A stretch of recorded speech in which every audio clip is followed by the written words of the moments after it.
Hey guys, tonight we're heading south, way south, along the winding curve of the Nile where palm trees ripple in the heat haze and the sandstone glows pink in the dying light. You're not in Egypt anymore, though the pyramids still dot the horizon. No, this is Nubia, ancient Kush, a kingdom that rose with dignity and steel, shaped by the desert, the river, and a long memory. The queens here don't wait for a crown to be handed down. They inherit, they rule, and sometimes they command armies. Also, you'll be trying on a few heavy gold crowns before bedtime, so don't say I didn't warn you. Tonight, we're drifting through the lives and headgear of the queens of ancient Nubia, whose crowns were as precise as mathematical formulas and as symbolic as emojis in a royal text message. You probably won't survive this trip without sweating through at least one linen tunic and bumping elbows with an irritable temple scribe, but I believe in you. So before you get comfortable, take a moment to like the video and subscribe, but only if you genuinely enjoy what I do here. Feel free to drop your location and local time in the comments. I love seeing where everyone's tuning in from. Now, dim the lights, maybe turn on a fan for that soft background hum, and let's ease into tonight's journey together. You step off a narrow riverboat onto the dusty stone dock at Merowe, once a capital of Kush and a glittering power in northeast Africa for over 600 years. The boatman nods without a word, poles off into the dusk, and leaves you facing a row of pyramids, steep, slender, and far more modest than their northern cousins in Giza. These are tombs, but the city isn't a place of ghosts. Not yet. It's alive with clatter, perfume, and low drumming echoing off the palace walls. You've arrived at dusk, the best possible time. The heat's easing off, and the breeze carries scents of myrrh and roasted barley. The stone under your sandals still radiates stored sunlight, and you feel like you've stepped into the middle of a sacred rehearsal. People move in quiet patterns, wearing loose white linen and head wraps dyed with indigo or ochre. Somewhere to your left, someone is chanting a prayer to Apidamac, the lion god of war. You've come to meet the queen. But here's the twist. She may not be sitting on a throne. She might be on horseback or inspecting the temple's accounts. Or, if you're particularly unlucky, training soldiers at the edge of town, barking commands in a tone that brooks no contradiction. Queens of Kush weren't dainty figures tucked away in silk and shadow. They were rulers. And one glance at their regalia, especially the thing perched atop their heads, told you exactly what kind of power they held. The crown here speaks before the queen ever does. You weave your way through the city's narrow ceremonial paths, hemmed in by low, curved walls with painted reliefs. Every now and then, you pass a shallow basin of still water set in the ground, reflecting pools for spiritual cleansing, or just the ancient Kushite version of a bird bath. You pause, peer down, and see your reflection. Weirdly, it seems to shimmer like you're already wearing something on your head, something gold. That feeling stays with you as you approach the central precinct. It's a raised platform, lined with pillars, where politics and pageantry blend like the spices in the market behind you. You see a royal processional forming. The woman at its center doesn't wear the tall white crown of Upper Egypt, or the cobra-like nemes of the pharaohs. No, her crown is squat, broad, studded with metal discs, and topped with a double uraeus, two cobras rising, alert. This is not a fashion statement. This is a warning. Historians still argue whether the double uraeus, usually reserved for male kings in Egypt, was used by Kushite queens to indicate shared divine rule, or if it was simply a local tweak that meant something entirely different. What we do know, the queen wearing it is a kandake. A kandake, sometimes written as Candace by later Greeks, isn't just a queen. She's a queen mother, which in Kushite terms often meant ruler in charge. Not a queen consort, not a dowager. She rules. Her son might be king in name, but she runs the palace, the temples, and sometimes the armies. The crown atop her head, flat, wide, with intricate featherwork or heavy gold motifs, tells that story at a glance. You try not to stare as the kandake passes within 10 feet of you. Her attendants, painted in henna and draped in white, carry fans and scrolls. One of them gives you a look, somewhere between amusement and boredom, that says, "You don't belong here." They're right, of course. But someone does wave you over. You're ushered into a smaller side chamber with a high domed ceiling. Murals climb the walls, showing crowned women holding lotus scepters and towering over kneeling enemies. This is an artistic license. This is a resume. Here, the Nubian queens were depicted larger than life, even in scenes where they bested Roman generals or negotiated with priests. The crown is central in every image, sometimes a disk with horns, sometimes encircled by feathers, sometimes flanked by protective cobras or lions. A local priest, whose bald head gleams in the lantern light, begins to explain, half in reverence, half like he's delivered this speech every day since the reign of Amonitore. He tells you how certain crowns were used only in rituals, others in war, still others when sitting for judgments. Some were heavy enough to leave neck bruises. Others were lightweight but bristling with symbols. Every detail coded like a sacred tweet. Lotus for rebirth, ostrich feather for Ma'at, double cobras for dual dominion. And while Egyptian pharaohs wore the famous psent, a combo of Upper and Lower Egypt's crowns, the Kushite queens adapted and modified their headgear into something entirely their own, often shorter, flatter, and intentionally different from their male counterparts. The crown of a kandake wasn't just decorative, it was identity made visible.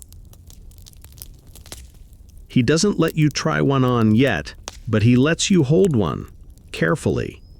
It's heavier than you expect. The gold is warm, as if it's been waiting for a head to rest upon.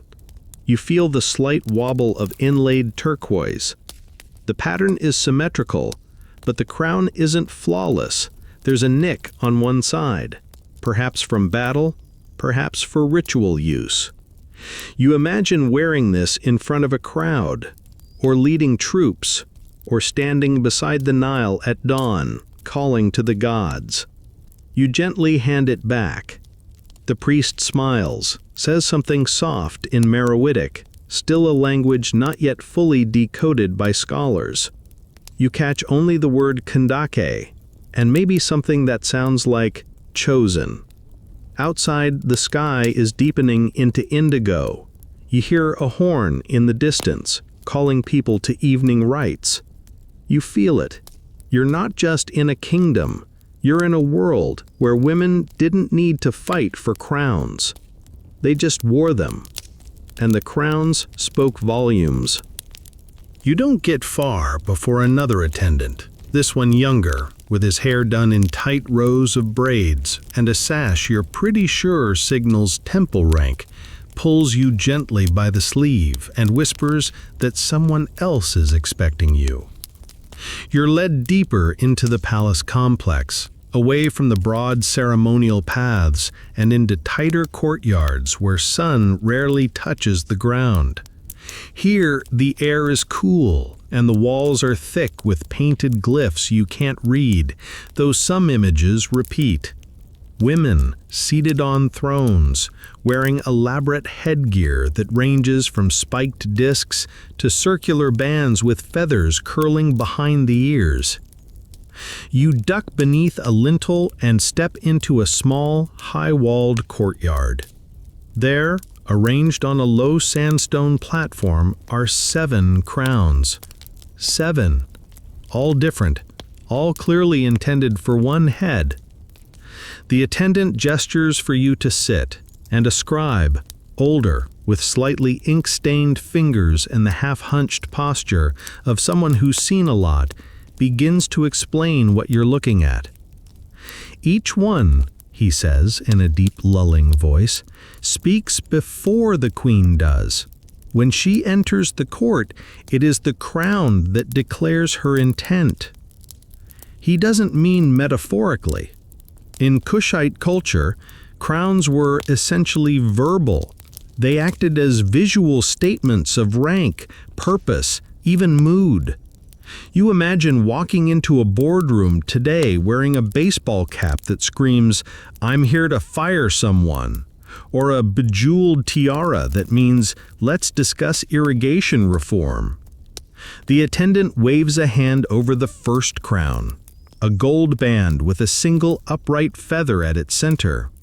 "This," he murmurs, "is for rulings, for the weighing of disputes. One feather of ma'at, balance, truth, and justice. This is your mainstream historical fact.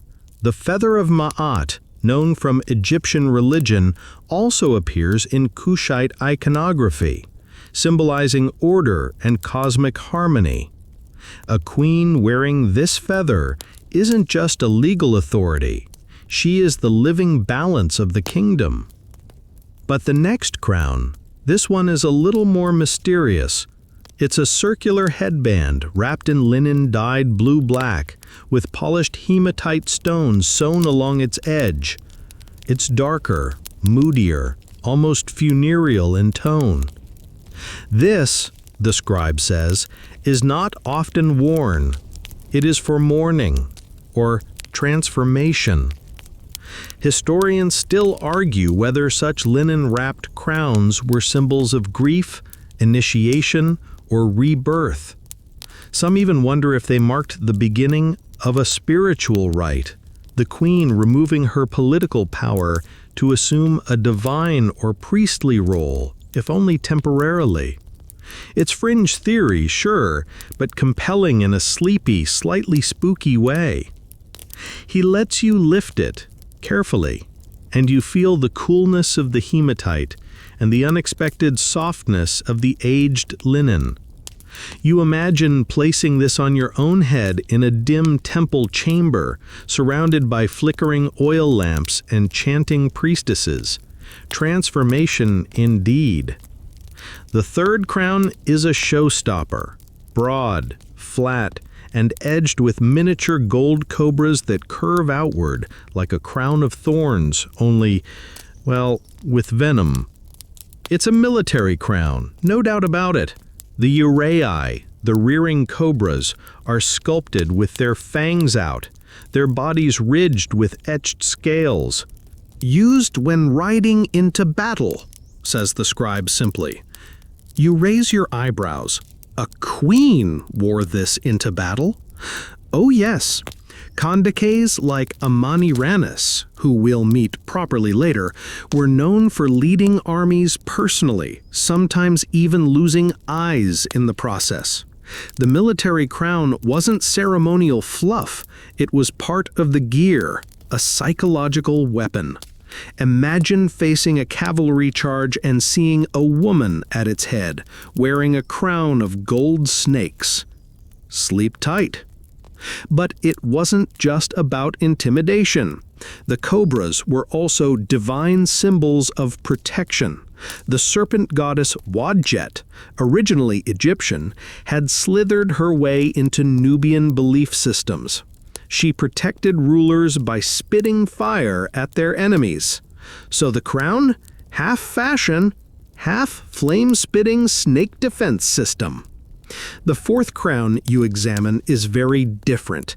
It's lighter, made from hammered bronze, inlaid with lapis lazuli, and painted with tiny lotus buds. It smells faintly of incense. This one, the scribe says with a tiny smile, is worn during festivals and during planting season. It invites fertility. And here's your quirky tidbit. Some festival crowns were believed to literally bless the crops. The queen wouldn't just attend the rituals. Her presence, and particularly her crown, was believed to summon divine favor. Scholars speculate that the movement of the reflective stones in sunlight may have been part of the ritual. Dazzling, flickering light across fields and altars, like a disco ball of agricultural luck. The fifth crown, it's the strangest yet. Woven from reeds and what looks like silver wire, it's open at the top, almost like a wide wreath. But inset into the front is a stylized mountain. Not literally, of course, but a high triangular relief in gold with 3 peaks. This one, the scribe says softly, is ancestral, worn when invoking those who came before. It's used during lineage rites, occasions when the queen declares her connection to a long line of rulers, mothers, and protectors. The mountain represents stability and roots. Some scholars think this crown was worn during coronations. Others argue it was a private affair only seen by priests. Either way, it's eerily beautiful. The sixth is more familiar, a sun disk flanked by cow horns, often associated with the goddess Hathor in Egyptian iconography. You blink because you've seen this before, on statues, in museums, maybe even tattooed on someone at a music festival. But here in Kush, it carries its own meaning. It is the sign of motherhood and also of danger. You tilt your head. He explains, in Nubian belief, Hathor's aspects blended with local lioness goddesses, powerful, fierce protectors who could also destroy. So this crown is worn when the queen takes on the role of divine nurturer and divine retribution. It's maternal rage cast in gold. Finally, the seventh crown is the most visually minimal, but, the scribe assures you, the most spiritually complex. It's a thin circlet made of electrum that shimmers with both gold and silver hues. At its front is a small carving of a ba bird, part human, part falcon. This one, he says, is for dreaming. Not metaphorical dreaming, actual dreaming. The queen would wear it while sleeping in the temple of a god, waiting for a vision or an omen. It's ceremonial, yes, but also deeply personal. The crown acts as a signal to the divine. I'm open. Speak.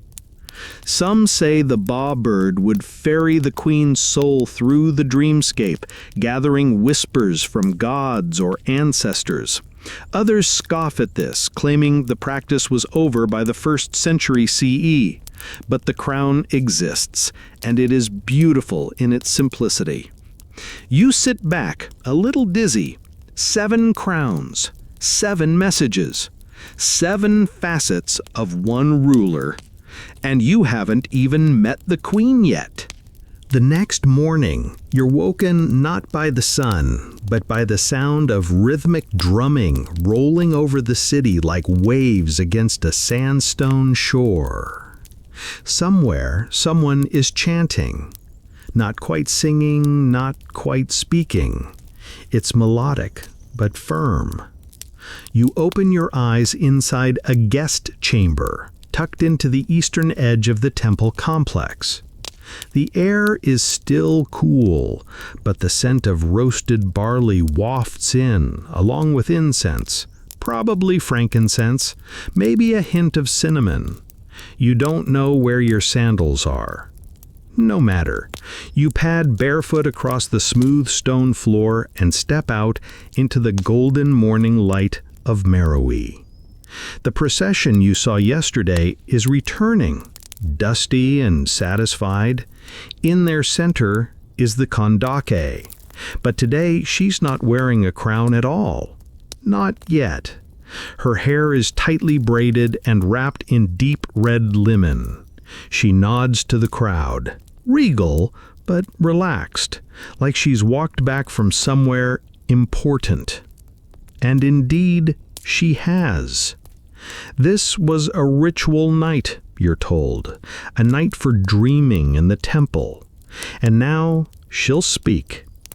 The morning audience is held in an open courtyard. The sun casts long shadows from slender columns painted with lotus patterns and falcon symbols. The crowd is quiet. Even the children, perched on walls and shoulders, watch in reverent silence. At the far end, seated on a lion-legged throne of polished sycamore wood, is the Kondake. But here's the surprise. This isn't just a royal address. It's a telling of a tale passed down through generations with rhythm, rhyme, and carefully chosen pauses. And you realize this isn't merely history, it's policy, myth, memory. It's the Candace Chronicles, spoken aloud. And yes, this time there's a crown involved.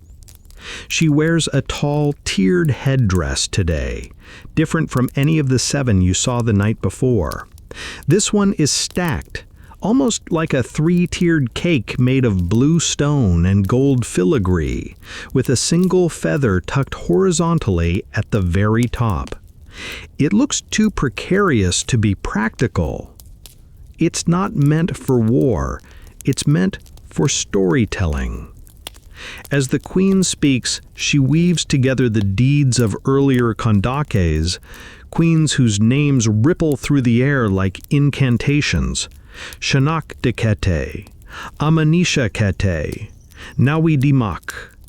Women who ruled when Rome was still sniffing around the edges of Kushite borders. Women who led armies, built temples, and signed trade agreements with equal flair. And every time one is named, the feather atop the queen's crown trembles in the wind, as if nodding in approval. You lean forward, as does everyone else. The queen speaks of her namesake, Amanisha Kete, known from both inscriptions and a ruined tomb filled with crowns so elaborate they required their own storage chamber. She was a ruler in her own right, not a regent. She minted coins bearing her face. Her jewelry, so abundant that modern archaeologists still haven't finished cataloging it all. But it's the stories, half history, half legend, that matter most today. She tells of a time when a neighboring ruler dared to insult a Kondake's right to lead. Rather than respond with swords, the queen sent a single crown, one with 7 points, each topped with a sacred animal. It was a visual poem saying, "I command land, sky, river, fire, justice, war, and peace." The rival ruler bowed within the week. Historians still debate whether this story is real or propaganda, but in this courtyard you can see its truth in every nodding head. The storytelling crown is ceremonial, yes, but also powerful. By layering design elements from earlier rulers' regalia, it acts as a kind of memory device, each piece invoking a dynasty, a decision, a legacy. Its history literally built into fashion. As the tale ends, you notice a soft hush, not just of listening, but of internalizing. Every crown in the kingdom has a voice, and today it spoke through her. A child tugs your sleeve. "Do you know the one with the crocodile feathers?" she whispers, wide-eyed. Crocodile feathers? That's not one you've heard.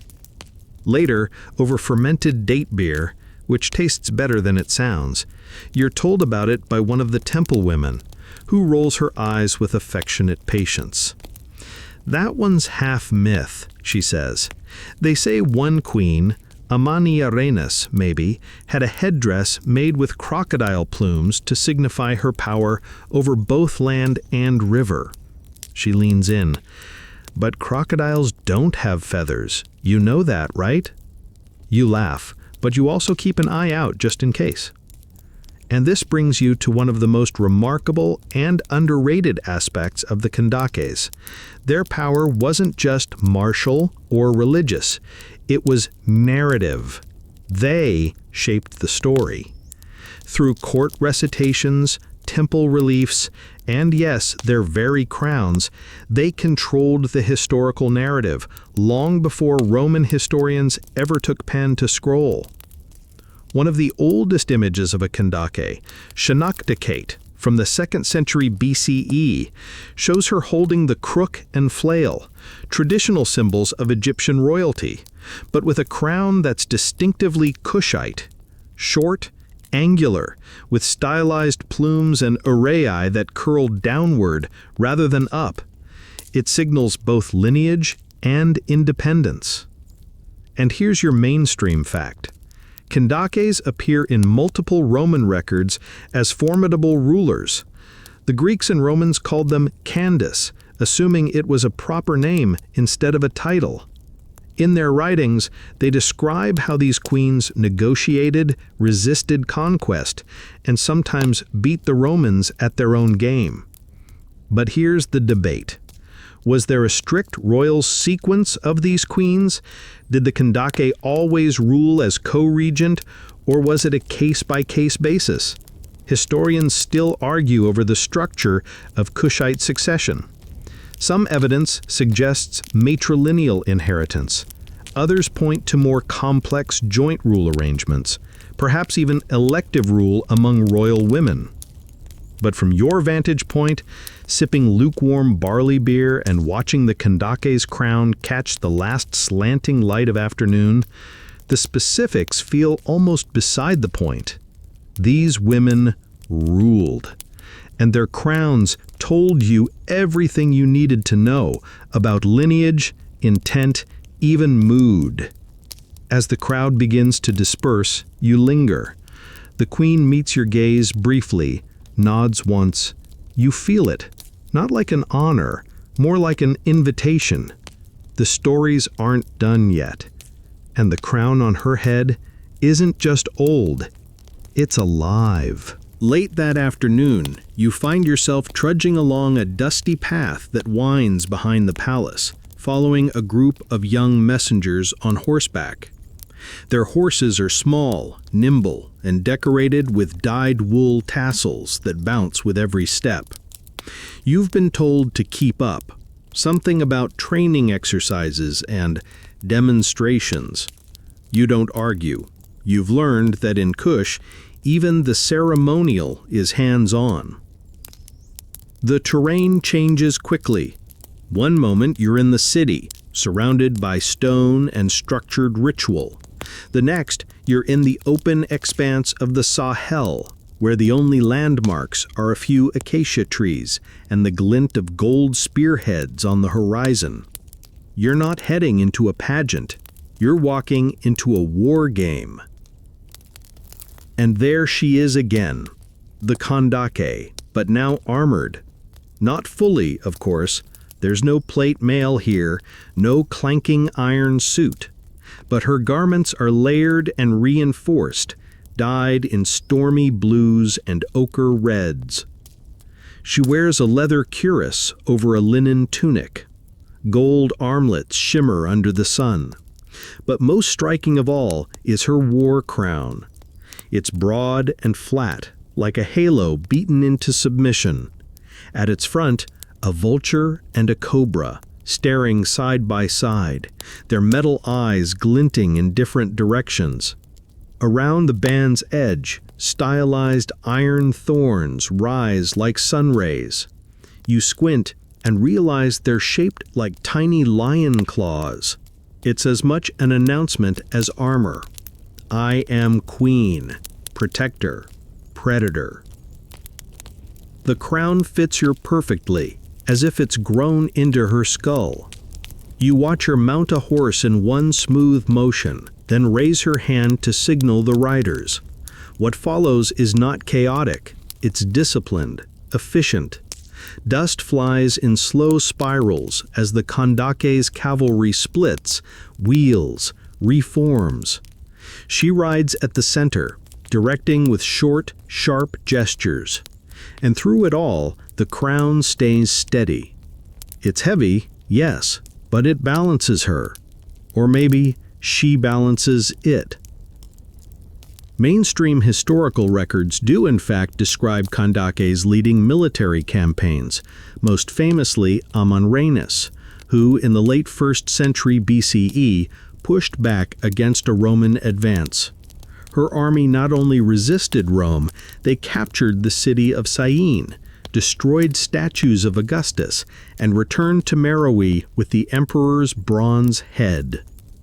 According to one tale, she buried it beneath the temple steps, so he'd forever bow to her.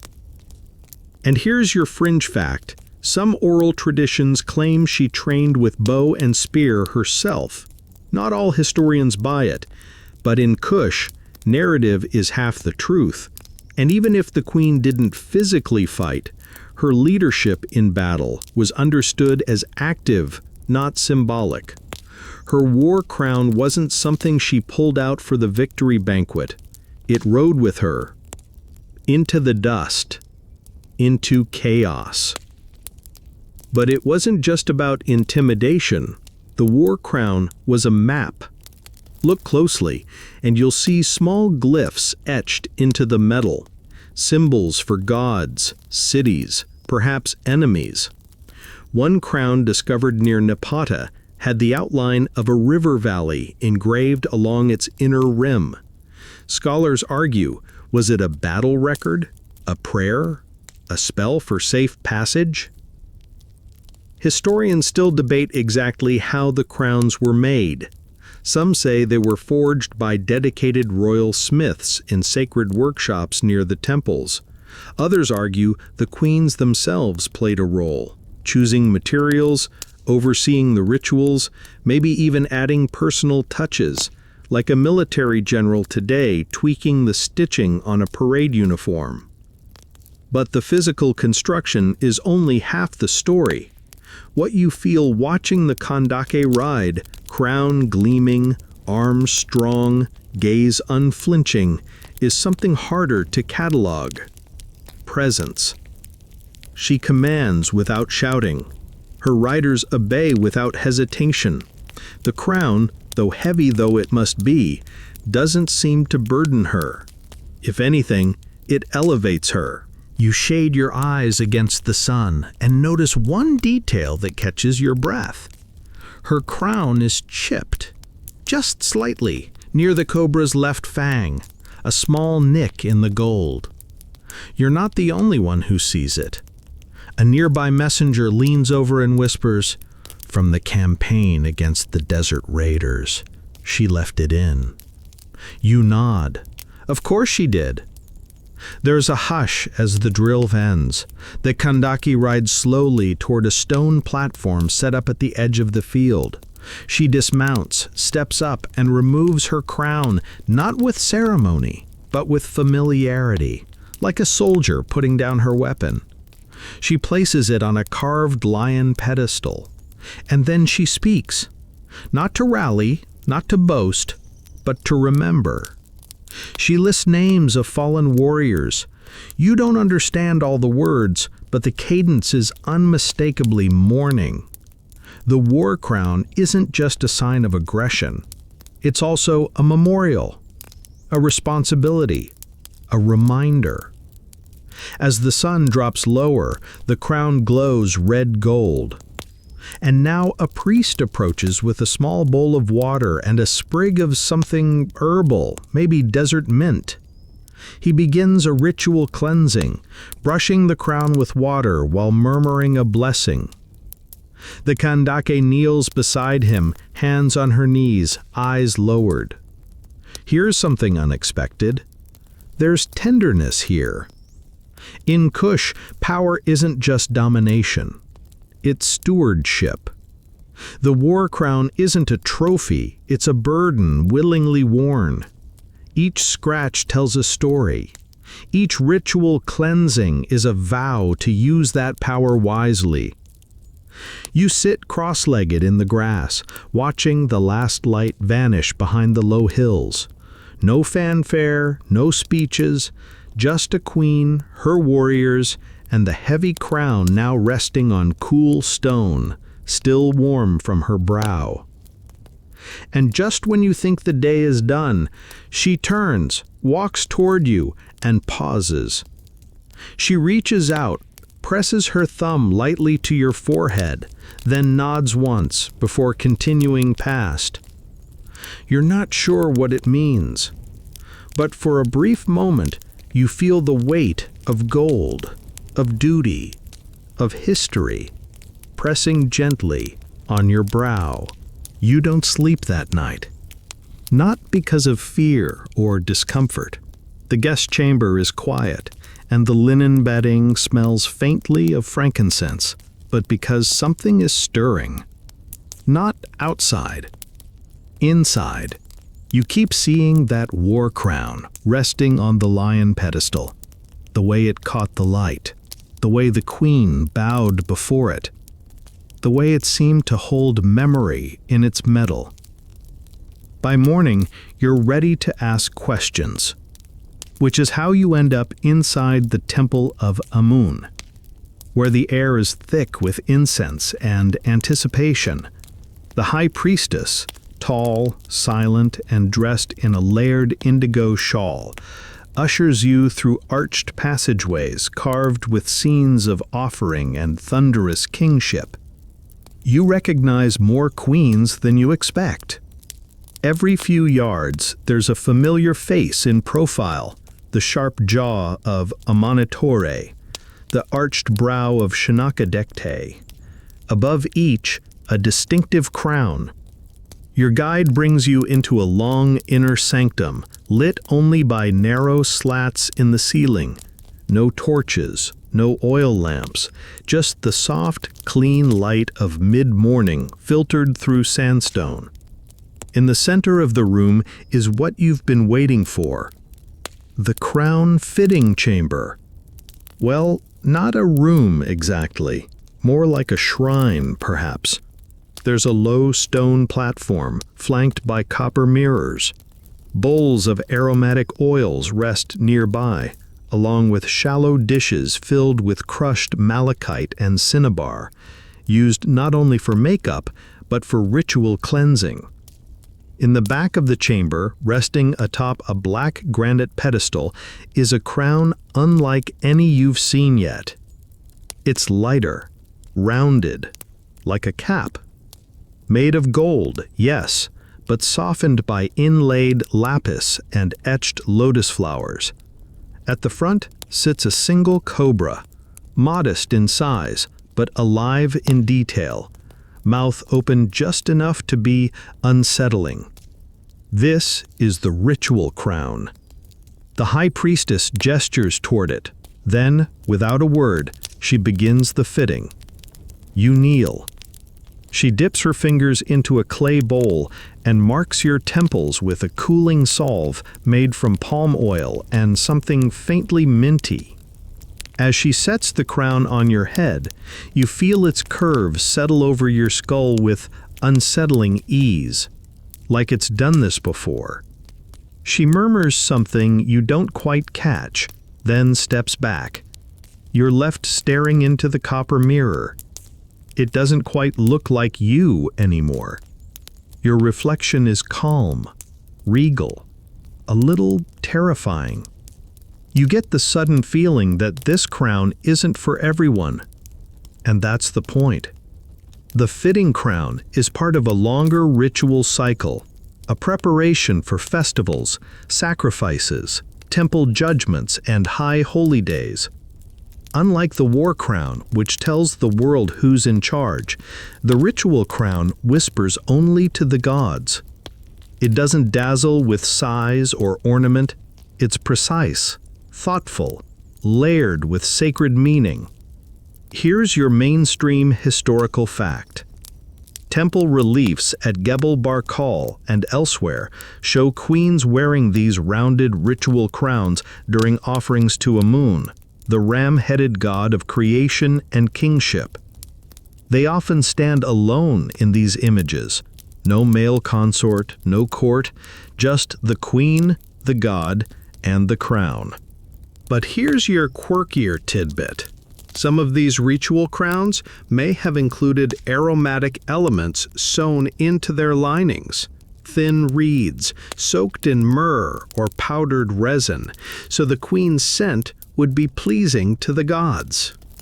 Imagine walking into a throne room that smells like power. Historians still argue whether the crowns were worn continuously during certain rituals or only for select moments, perhaps during an anointing or when speaking the divine name.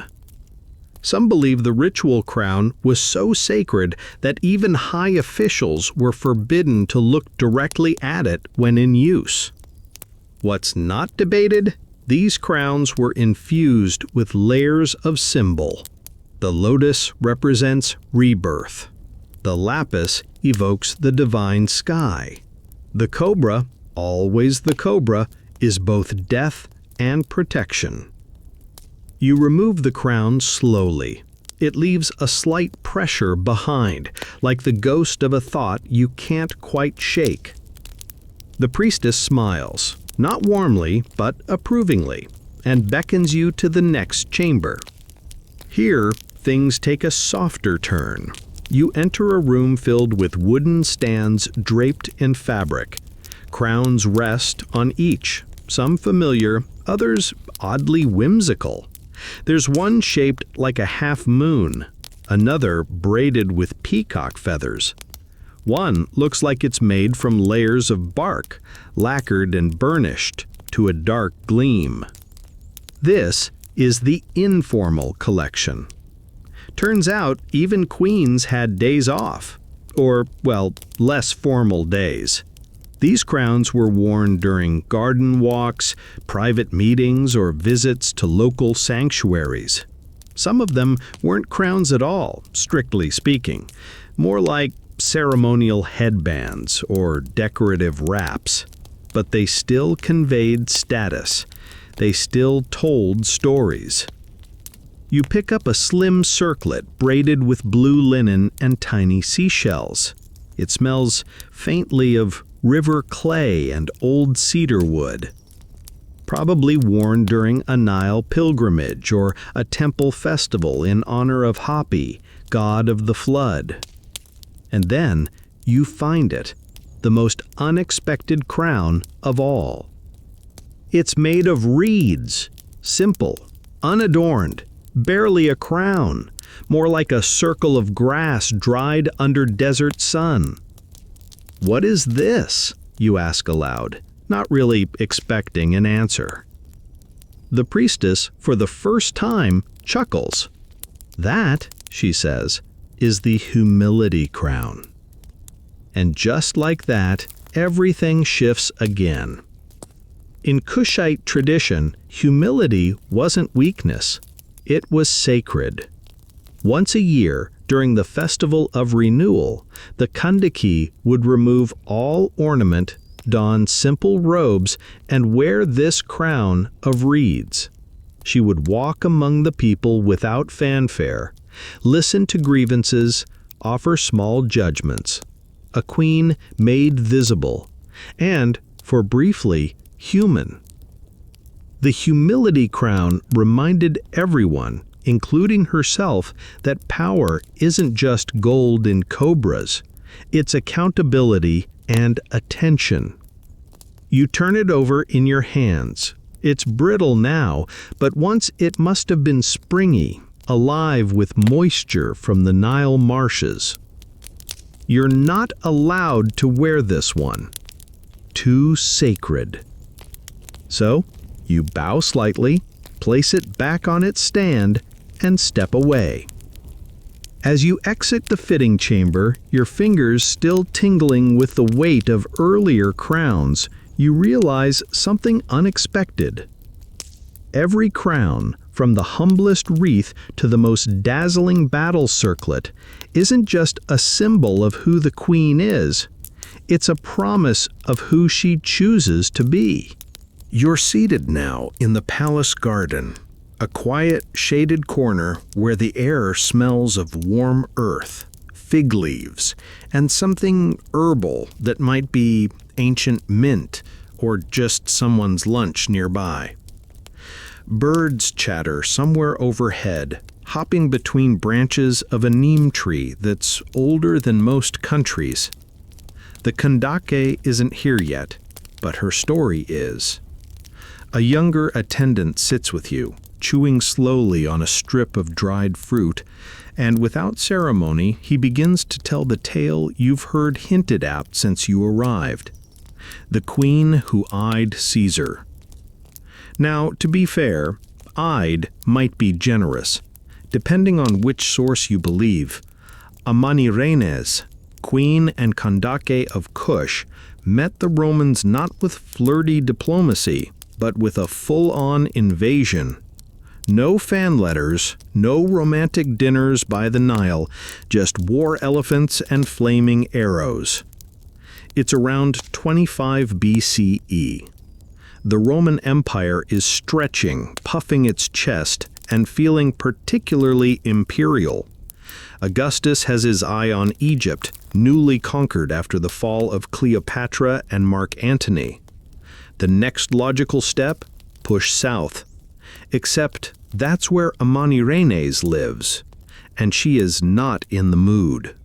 You listen, squinting at the horizon, as if expecting Roman legions to rise from the dust at any moment. The attendant tells it simply. When Rome pushed into Kushite territory, Amanirenes responded by attacking Syene, modern-day Aswan, taking the garrison by surprise and capturing Roman soldiers. According to Roman sources, she was a one-eyed woman of great courage.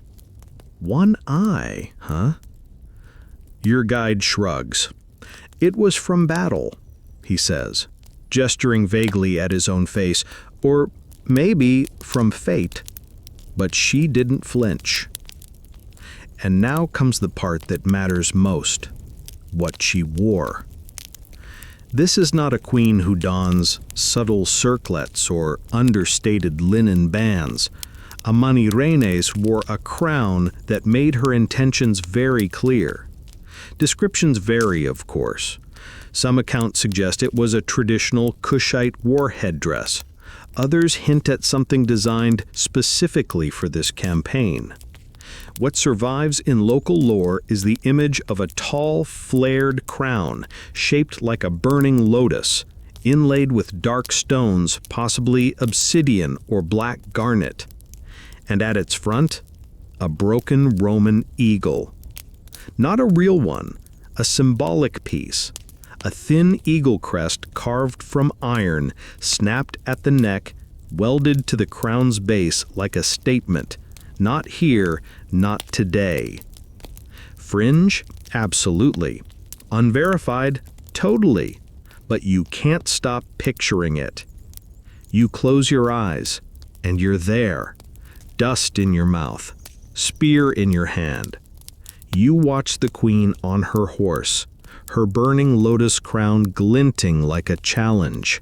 She isn't hiding behind messengers or treaties. She's leading. There's a moment of quiet in the garden. The birds have paused. Even the air feels still. Your guide adds, softly, after she returned from war, she did not remove the crown for 7 days, not even to sleep. Now that, you suspect, is poetic exaggeration. But you let it stand. It feels right. Here's your mainstream historical fact. After her victory at Syene and subsequent raids northward, Rome retaliated. They pushed back, hard. But the Kushites held their ground. After years of back-and-forth skirmishes, the two sides agreed to peace. And unlike so many others, Amanirenes didn't lose. The treaty established a neutral zone, and the Romans withdrew from the region. No tribute was demanded of Kush. That's no small feat. Rome made people pay, in coin, in crops, in surrender. But Amanirenes, she sent back the Roman bronze head of Augustus, not with an apology, but buried under a temple, so he'd forever kneel before her gods. Historians still argue over the specifics. Did Amanirenes negotiate the treaty directly with Roman envoys, or through a council of nobles? Was it a calculated drawdown, or a reluctant compromise? We may never know, but one thing is clear. She wore that crown not just into war, but through peace. The Romans never forgot her. You sip from a clay cup of cold tamarind juice as your guide continues. He tells you that after the peace, Amanirenes had her victory crown melted and reforged, not into coins or jewelry, but into ceremonial amulets worn by the next generation of queens. One, it's said, was worn by Amanitori herself decades later. That's the thing with Kushite crowns. They live on. They're recycled, reworked, repurposed, but the spirit remains. Power doesn't fade. It's inherited, reshaped, and passed down like a carved prayer. As the shadows shift and the garden warms, you're allowed a rare privilege to hold a replica of Amanirenes's legendary war crown. The museum version, of course, not the real one, which may be lost to sand or locked in a tomb somewhere. Even as a replica, it's intense. It's heavier than expected, slightly unbalanced, and spells faintly of the wood and leather it rests on. The carved eagle is sharp at the edges. You imagine what it felt like on a sweaty battlefield, sun glaring off the dark stone inlays. You wonder if it dug into her brow, if it left a mark. You touch your own forehead, absent-mindedly, where the crown from the temple sat earlier. Maybe that's the whole point. A queen's crown isn't just a symbol of what she is. It marks what she's done, where she's stood, what she's endured. You return the replica to its stand, fingers tingling slightly, and realize the garden is no longer quiet. Somewhere nearby, the musicians are practicing for evening rites. You hear the soft thump of a two-headed drum and the eerie flutter of an ancient flute. It's a reminder that even legends need soundtracks.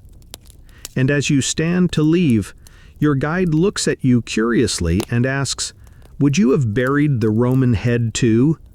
You don't answer, but inside, you smile. Night comes quietly in Merowe, like it's trying not to disturb the memories tucked into every stone wall and palm frond. The heat breaks its hold, and the cool desert wind threads through narrow alleys, carrying the scent of acacia blossoms and temple incense. You're walking alone now, slowly, as instructed, toward the edge of the royal enclosure, where shadows dance against tall pylons and quiet murmurs echo behind intricately carved doors. You're being led, not by hand or guard, but by mood. Every twist in the path feels rehearsed, like it's been waiting for your footstep for centuries. There's no torches, just starlight, enough to show you the way. Ahead, you see the Temple of the Moon Rite. It's smaller than the Temple of Amun, quieter, almost shy. But the air here is different, thicker somehow, like it's holding its breath. You duck beneath a carved lintel, depicting a crowned queen with arms outstretched, flanked by what look like ibis spirits and floating lotus petals. The ceiling is low, the corridor narrow. You have to stoop slightly as you enter the innermost sanctum.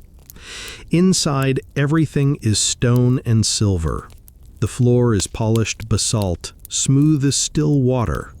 The walls are bare, but not empty, carved with lines of script too old for translation, spirals and dots that suggest more than they say.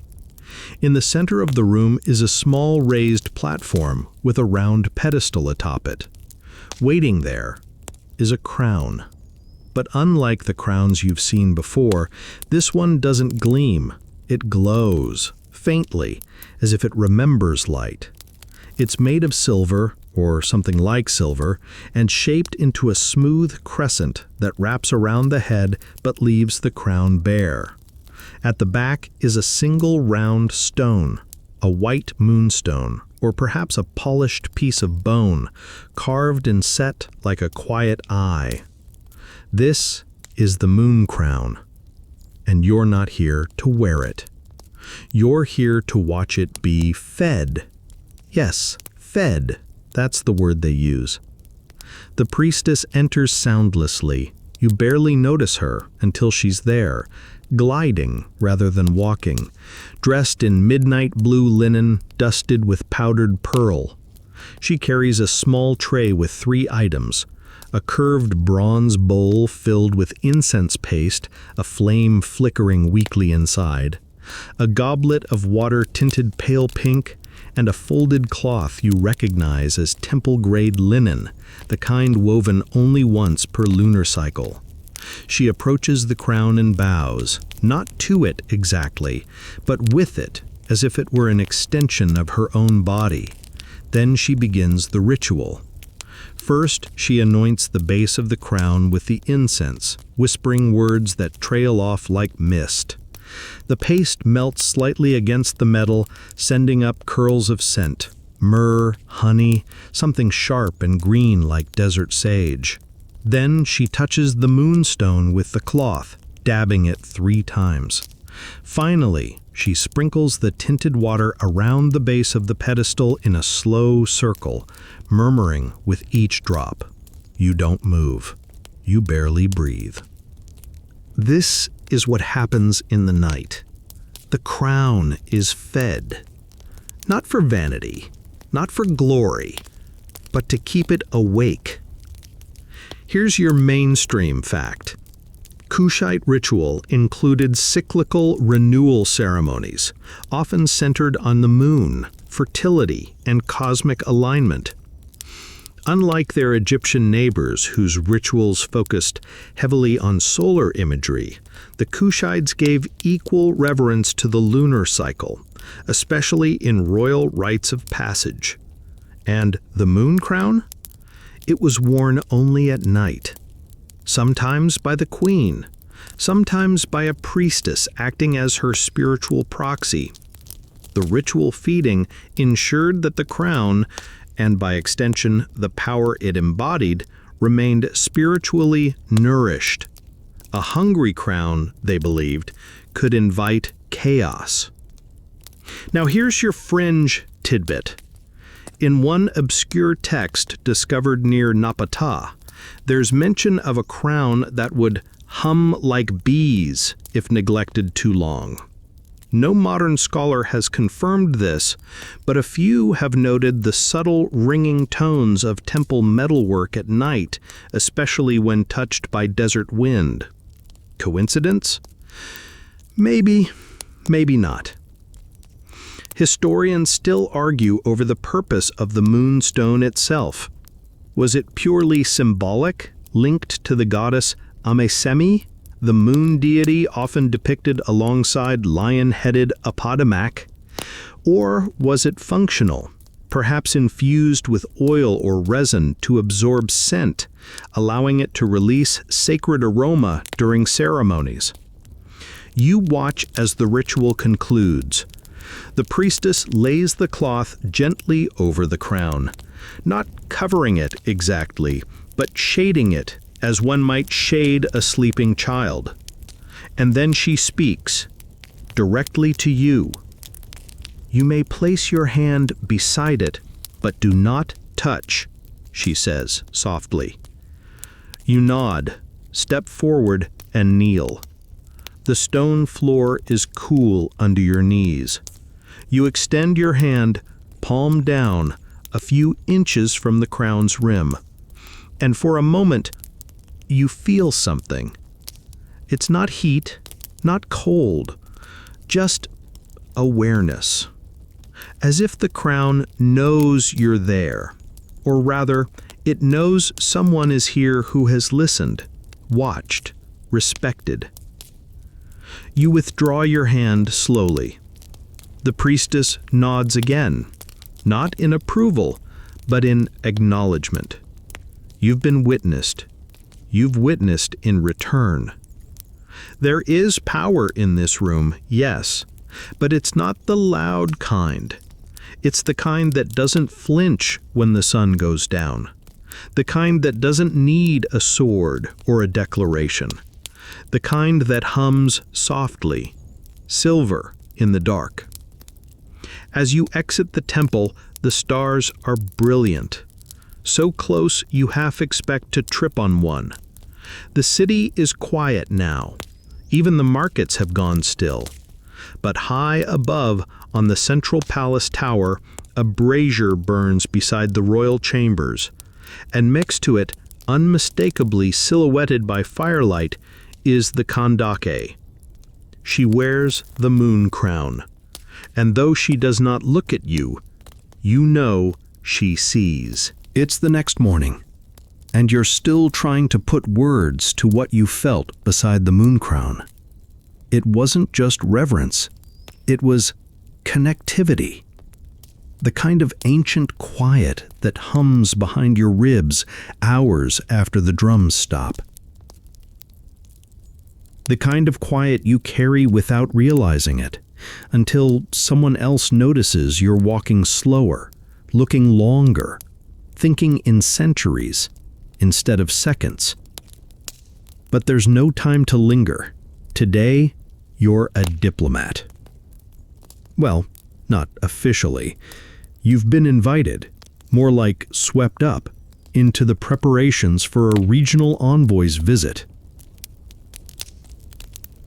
Traders from farther south are arriving, likely bringing ivory, incense, and maybe even some polished ironwork. And this means one thing: the diplomatic crowns are coming out of storage. The reception hall is not what you expect. It's not echoing or cold. It's low-roofed and breezy, surrounded by fig trees and blue-tiled pools that reflect a honey-colored ceiling painted with constellations. You're handed a chilled cloth for your neck and a sweet date wrapped in palm leaf. Apparently, peace is best negotiated with snacks. You settle in behind a carved screen near the throne dais. Clearly not a VIP seat, but not banishment either. From here, you can see the queen preparing. She's not in full regalia yet. Her hair is braided tightly and pulled back with simple copper pins. She wears a layered linen gown dyed with soft pigments, pale gold, creamy white, and hints of blue that catch the morning light. Around her neck, multiple strands of amulets rest, each with tiny animal carvings, hippos, falcons, lions. And resting in a silk-lined case beside her chair, today's crown. You've never seen this one before. It's less imposing than a war crown, but more intricate than the ritual bands. A circlet of polished gold, yes, but mounted at the front is a carved sun disk, flanked not by cobras this time, but by two animals, a lioness and a giraffe. You blink. A giraffe? The attendant sees your confusion and smiles knowingly. The lioness is for strength, he says quietly, and the giraffe sees far. Oh, this is a diplomatic crown. A statement, not a shout. I am powerful, and I see the long view. It makes sense. In Kushite iconography, the giraffe wasn't just a tall, funny creature.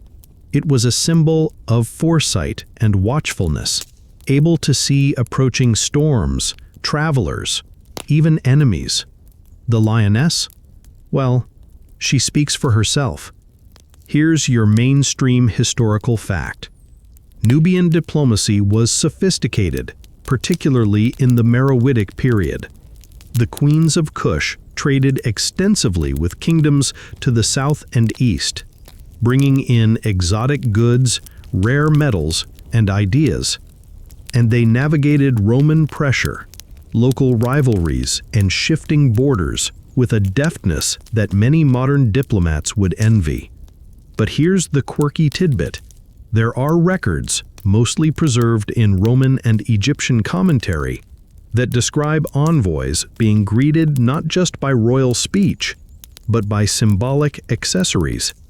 If the queen wore silver instead of gold, it might signal caution.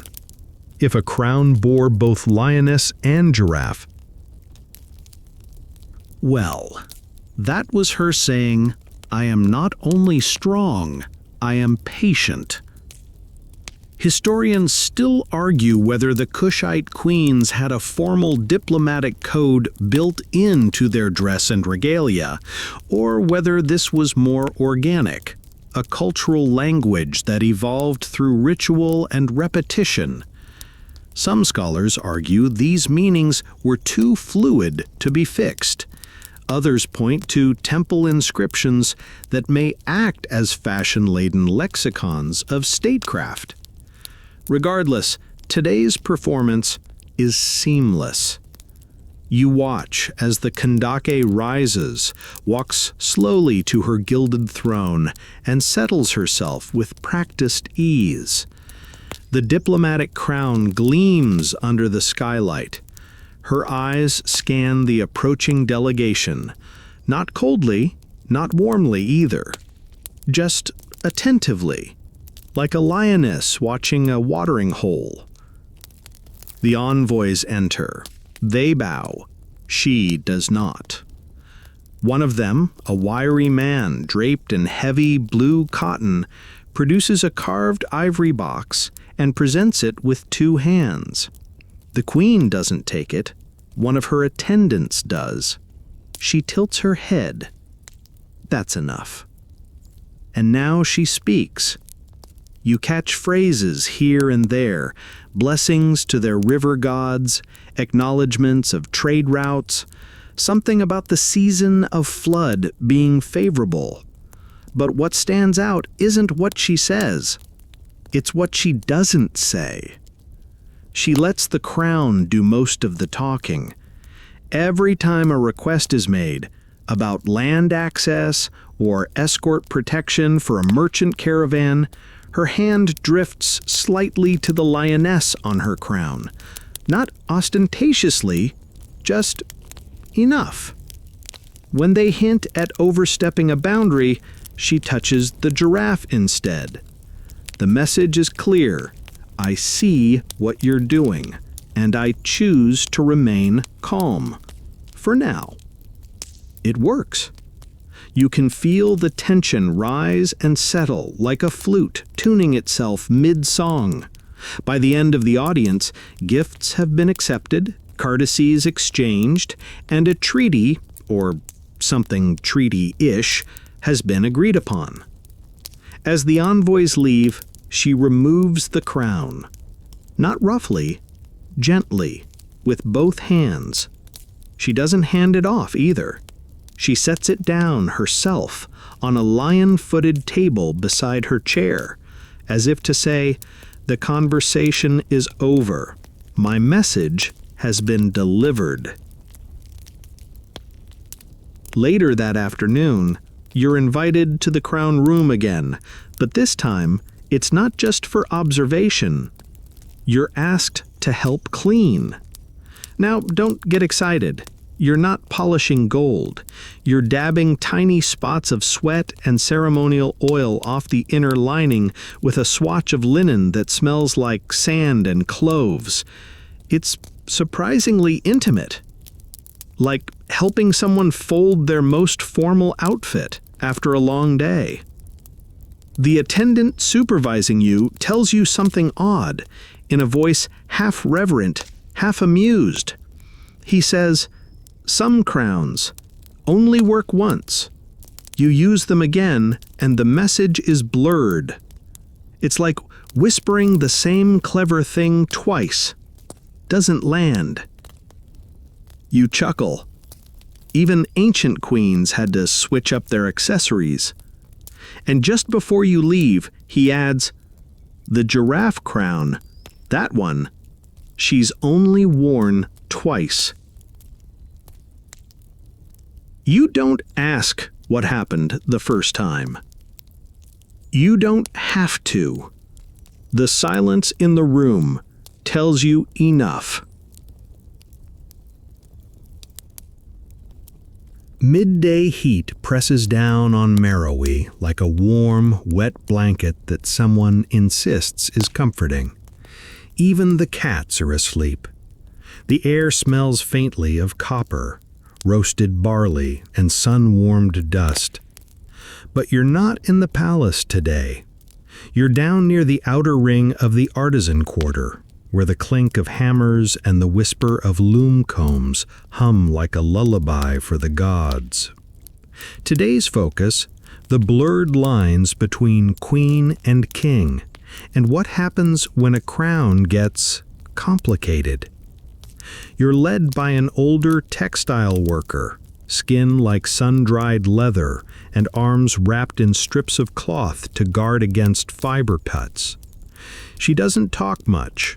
She just walks and you follow, stepping around basins of indigo dye and racks hung with linen drying in the sun. She finally stops in front of a mural, faded, chipped, but still strong enough to shout history at your face. The figure depicted is unmistakably royal, seated on a high-backed throne, holding the crook and flail. Muscular arms, broad shoulders, heavy regalia. But the face, feminine, poised. And the crown? Well, that's the thing. It's not a queen's crown. It's a king's crown. You feel a chill despite the heat. This is a monitore, or possibly Shanaktakete. Historians still argue about whether certain statues and murals depict one or the other. Both ruled independently, both oversaw monumental building projects, and both wore crowns traditionally reserved for male monarchs. But they didn't borrow those crowns. They claimed them. You're handed a small ceramic cup filled with a chilled drink made from fermented sorghum and ginger. As you sip, the artisan finally speaks. She was king. She was queen. We did not need to choose. You're starting to understand. In Kush, gender wasn't always a fixed axis of power. It was a palette, and the Kandake could draw from the full spectrum. So what happened to the crowns? They changed. You're brought into a small archive, if you can call a low-ceilinged room with rolled reeds and wood shelves an archive, where replicas of royal crowns are displayed in dim alcoves. These aren't showpieces. They're strange, mixed, beautifully ambiguous. One is shaped like the flat war crown, but with the double plumes typically reserved for high priestesses. Another features the tall white crown of Upper Egypt, but curved and split into lotus petals, an unmistakable symbol of feminine renewal. The most striking is a headdress shaped like a falcon's wings, wide, arched, aggressive, but inset with a mirror in the center, as if to say, "Yes, you see me. Now look again." Here's your mainstream historical fact. In the later Meroitic period, kandakes were often depicted with full regalia traditionally worn by male kings, including crowns, scepters, and ceremonial kilts. They conducted building projects, commanded armies, and commissioned inscriptions under royal titulary, not as consorts or regents, but as rulers. But the fringe theory, that some crowns were created not for queens borrowing kingly roles, but for rulers who refused to conform to either. Hybrid crowns, scholars call them now. But maybe, just maybe, these were never hybrids at all. Maybe they were just true to the full range of Kushite rulership. Historians still debate the line between ceremonial blending and real fluidity of identity. Did the queens assume male iconography only for political legitimacy, or was there something more dynamic happening, something the language of modern academia still struggles to grasp? You try on one of the replicas, a lightweight piece that curves around the head like an upside-down bowl, topped with a single ostrich feather and flanked by gold spikes angled forward like horns. It's surprisingly comfortable, and when you glance into the polished bronze mirror, the person staring back doesn't look king or queen. They just look sovereign. The artisan chuckles when she sees your face. "Feels right, doesn't it?" she says. "Balance. That is what the old ones knew." And then she shows you something unexpected. A clay tablet, cracked, barely legible, but with a fragment of script that roughly translates as, "I wore the white crown for peace, the serpent for fire. I was woman, man, neither, and both. They bowed anyway." You lean back, dizzy. This isn't just fashion, it's philosophy, a worldview in metal and linen. As you leave the artisan quarter, you pass a line of apprentices practicing headdress wrapping, some working on elegant folds of temple silk, others balancing simple reed circlets while walking heel to toe down a line of bricks. One misstep and the crown slips. They start over. You can't help but smile. They're not just learning how to wear a crown, they're learning how to carry identity. Complex, nuanced, contradictory. As you leave the artisan quarter, you're invited to a twilight discussion circle at the edge of the palace garden. Young nobles gather here to share poetry, sing, and, most relevant to you, argue gently about royal customs. A boy, probably no older than 17, raises a question in that faux casual way people do when they're quoting their own thesis. He says, "If the queen wears a king's crown, does she become a king? Or is the crown just agreeing with her?" A ripple of laughter. An older girl answers, "No, the crown doesn't make the queen. The queen makes the crown believable." You lie back on a cushion, watching the stars blink into being, and for the first time, you realize that in Kush, crowns weren't just gendered ornaments. They were personal declarations, reflections of the self, powerful, specific, unapologetic. You've seen where crowns are worn, you've seen where they're stored, passed down, argued over, polished, broken, melted, and reborn. Now it's time to see where they're made. The road to the Kushite gold fields is not glamorous. It's a bumpy, sun-blasted trail that veers southeast from Meroe, over hills that roll like buried giants, through fields where acacia trees grow in stubborn clusters and vultures circle just a little too close for comfort. You ride on a small donkey cart alongside two blacksmith apprentices who are more interested in trading sarcastic remarks than offering helpful commentary. At one point, the older one gestures toward a pile of rocks and says, deadpan, "That's where we mine the royal sarcasm." You're dusty, sunburnt, and already wondering if the gold in those royal crowns is really worth this much ankle jostling. And then you see it. Not a grand city, not even a bustling mining camp, just a cluster of stone huts surrounding a wide pit, shaded by canvased sheets, strung up with rope and optimism. But the glint, that catches your eye. The tailings spill sunlight. The tools, laid out in rows, shimmer even when caked in earth. Welcome to the divine furnace, or as it's more commonly known, the gold works of Kush. The smith who greets you doesn't bow, doesn't shake hands. He simply nods and points to the central forge, where two assistants pump goatskin bellows rhythmically, feeding a fire that blazes like an open-mouthed god. Hanging above them in a small wicker basket is a half-finished crown. You weren't expecting that. It's not protected in a case. It's not surrounded by acolytes. It's just hanging there, like someone's lunch bag, except it glows faintly with the heat of purpose. And it's beautiful. This one's meant for a temple statue, you're told.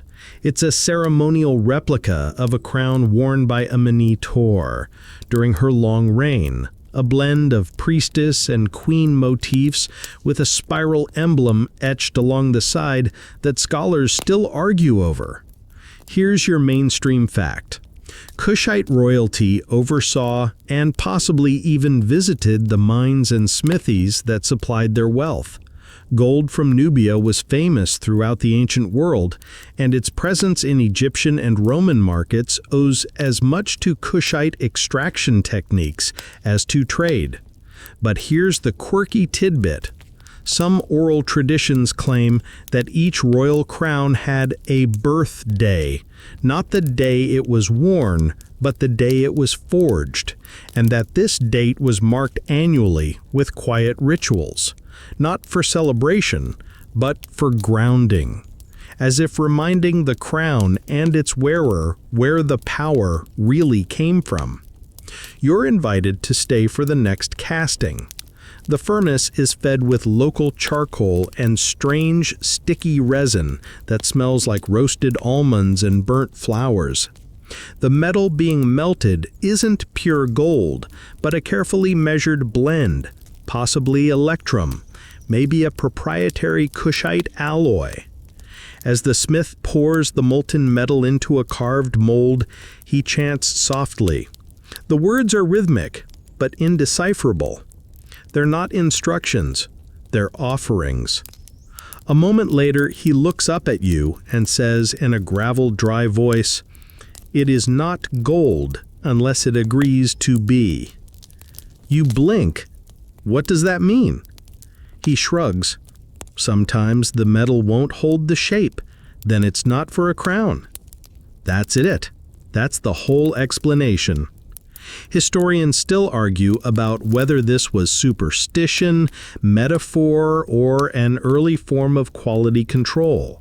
Some believe metalworkers held semi-priestly status, chosen not just for skill, but for spiritual sensitivity. Others say it was just a poetic way of saying, "Oops, it cracked again."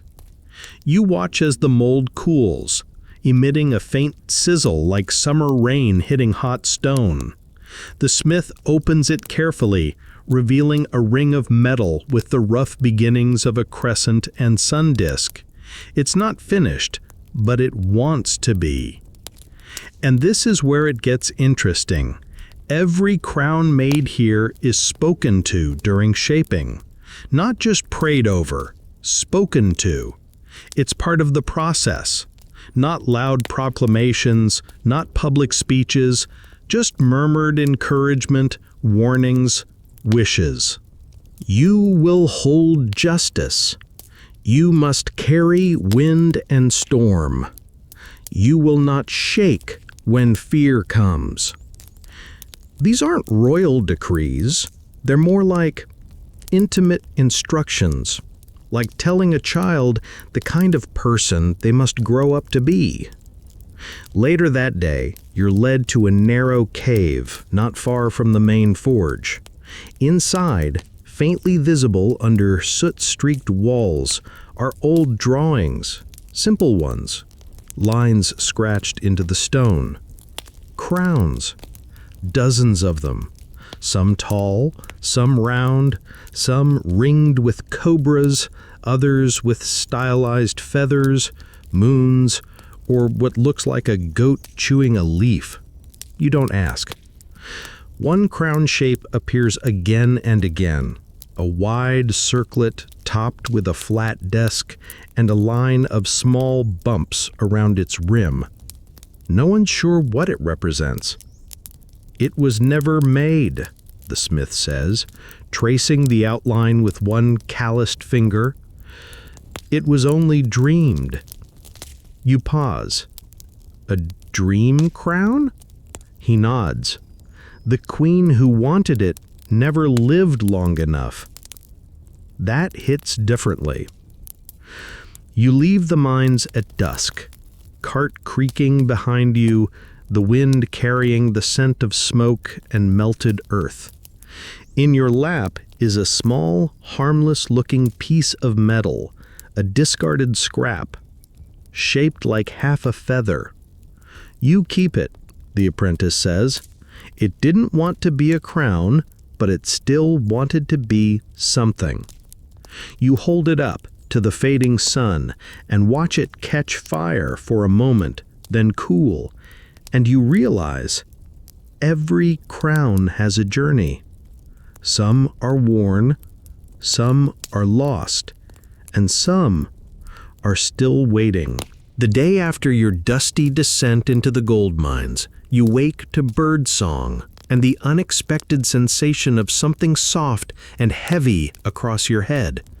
Not a crown, a scarf, thick, sun-warmed, and laced with a scent you can't quite place. Maybe crushed coriander or temple oil? Someone's laid it there while you slept, like a gift, or maybe a hint. Today isn't about crowns carved in gold or shaped for the battlefield. Today is about the quiet ones, the soft head wraps, woven diadems, and feather-light headdresses that queens wore when ruling didn't require grandeur, just endurance. You're in a different part of the palace now, lower, cooler, with arched ceilings painted in light pigments that suggest clouds, reeds, and domestic animals. A servant woman greets you with a warm smile and places a hand over her chest, then gestures for you to follow. She leads you into what can only be called a royal dressing chamber, but not in the lavish theatrical sense. This is practical space, efficient. There's a wide table of polished wood stacked with folded linens, shelves of combs and pins made from horn and ivory, and wall hooks strung with dozens of headpieces. None of them sparkle, none of them gleam. But you can feel the power in them anyway. The servant lifts a modest circlet made of tightly braided linen cord dyed deep indigo and threaded with tiny shells. She places it gently in your hands. This one, she says softly, was for when the queen sat with scribes, when she signed land papers. It's humble, but it tells you something. Even in moments of administration, the head must be marked. Authority doesn't sleep just because the drums stop. Mainstream historical fact. While most surviving images of kandakes show them in full ceremonial dress, it's widely accepted that queens, like any rulers, had day-to-day responsibilities. They oversaw the distribution of grain, coordinated trade, approved land claims, and held court on civil disputes. They didn't do this in full war paint. They wore lighter, symbolic gear that still affirmed their authority. Your guide shows you another wrap, a long stretch of white muslin stitched at the edges with river motifs, small flowing blue waves that loop in on themselves. At its center is a subtle embroidered lotus, faded now, but still clear enough to catch in certain light. This, she tells you, was used when the queen fasted. You raise an eyebrow. Fasted? She nods. Before the flood season, before dream rituals, before hard decisions. Historians still debate whether these headscarves were ritual objects or practical attire that gained meaning over time.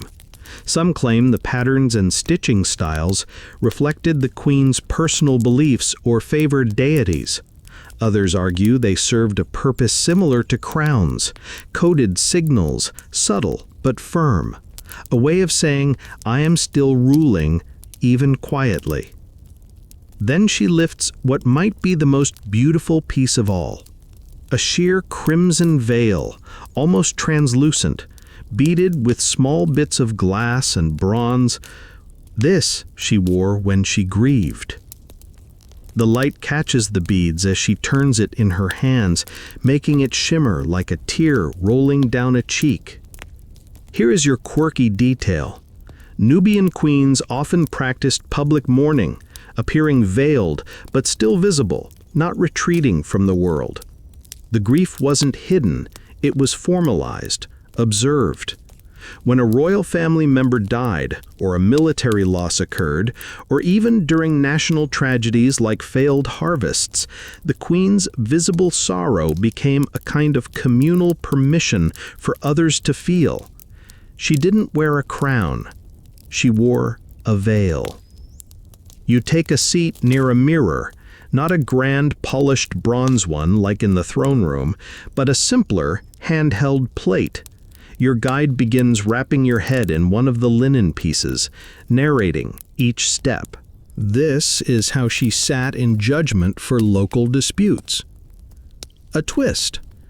This was added when she received merchants. A tuck. This ribbon? Only used when hearing petitions from women. You pause. Wait, what? She nods. Yes, the queens listened separately to women's concerns. Marriages, land rights, safety.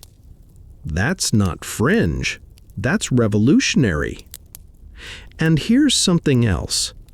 There are stories of kandakes entering temples dressed simply, like priestesses, with their heads wrapped in soft linen and marked only with a single colored bead. No fanfare, just presence. Because sometimes the most powerful thing a ruler could do was blend in. You're led next to a storage nook where small bundles are wrapped in linen and tucked into clay urns like sacred relics. These are the retired wraps, no longer in use, but not destroyed. To be burned would be sacrilege. To bury them carelessly, disrespectful. So instead, they're kept, held, remembered. Each one has a small clay token beside it, a carved shape indicating its use. A fish for market days, a bowl for fasts, a teardrop, a feather. And then, surprisingly, a small disc carved with a laughing face. You raise an eyebrow. That one, your guide says, was worn when the queen met with children. You don't know whether to laugh or cry. You do a bit of both. As you leave, head still wrapped in a soft band marked with a faint sun symbol, you realize how much of power is not shown, but chosen. These weren't the crowns carved in triumph or raised in battle. These were the daily ones, and somehow they might be the most important of all, because they weren't worn to inspire awe. They were worn to keep the kingdom running, to show up, to listen, to rule. Softly. It's just after dawn when you arrive at the edge of the royal necropolis, where the pyramids rise like sandstone teeth biting into a cloudless sky.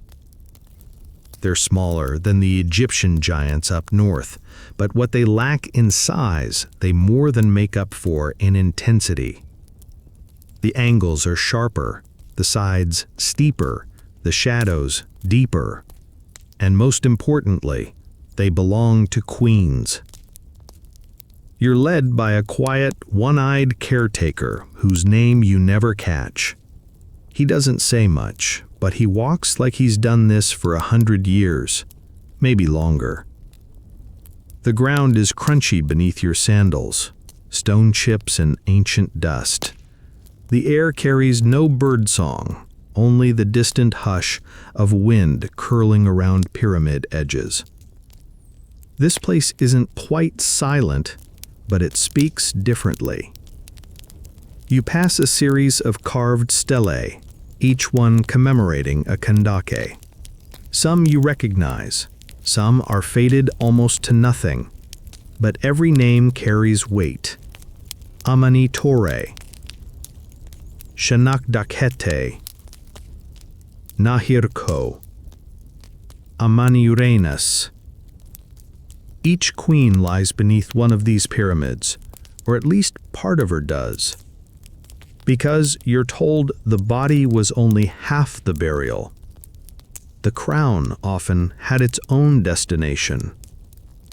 You follow your guide into a low tunnel carved into the base of one of the pyramids, Amani Shakatos, they think, though scholars argue based on partial inscriptions and ornamental style. You have to crouch to enter, your fingertips grazing the stone walls on either side. The air is cooler here, dry and musty, with a faint scent of old sandalwood and crushed limestone. And then, abruptly, you're in a chamber. It's not grand, not full of treasure, just careful, clean, focused. At the far end sits a statue, limestone, time-worn, a little battered from centuries of weather, looting, or both, but unmistakably royal. The eyes are wide, framed by etched coal lines. The nose is chipped, the lips stern. On her head sits a crown. Not her crown, but a crown, a funerary twin. Here's your mainstream fact. In Meroitic royal burials, crowns were sometimes placed not on the mummified body itself, but on statues, effigies of the queen used to house a portion of her spiritual essence known as the Ka. This protected the body from desecration and allowed the soul to remain active in sacred space. But here's your fringe tidbit. Some ancient texts, faint, rarely translated, suggest that certain crowns were designed only for the afterlife. Not duplicates, not ceremonial copies, unique pieces forged specifically for eternity. You step closer. This one is different. It's not heavy. It looks almost delicate, a narrow band made of woven silver threads, curled at the ends like waves. In the center, instead of a cobra or vulture, there's a single teardrop-shaped stone, moonstone or maybe polished bone, set in a nest of twisted metal. The guide finally speaks, his voice a whisper thick with dust. That is the listening crown. You glance at him. He wears it to hear the living, to listen through time. You go still. According to some Kushite traditions, the dead queen, if properly honored, could continue to observe and intercede. She wasn't a ghost, not exactly, more like a sovereign whose throne now stretched across dimensions. The funerary crown was like a beacon or a receiver. And every generation that visited her tomb added something: a whisper, a scrap of cloth, a small polished pebble placed at her feet, not as offerings, but as messages. The listening crown made it possible for her to hear. There's no formal altar here, no golden statues, but just a simple stone shelf where generations of women have left tokens: a bracelet, a child's drawing etched in terracotta, a faded linen ribbon, and a small bronze mirror, old, cracked, but still reflective. You look into it. Your face stares back, framed by the dim glow of the crown on the statue's head. You don't speak aloud, but somehow you feel heard. The guide touches the wall behind the statue. A thin slot opens, just wide enough for light to stream through at dawn, they say. It's designed so that once a year, the sun falls directly on the crown, recharging it, reconnecting it, revering it. Historians still debate the alignment of these pyramid shafts. Were they astronomical, spiritual, practical? Some believe they were designed to channel light onto specific burial items. Others argue the shafts were symbolic, doors for the soul, for visions, for dreams. But standing here, you don't need an answer. You feel the presence. You feel the power. The crown, though delicate though it is, radiates.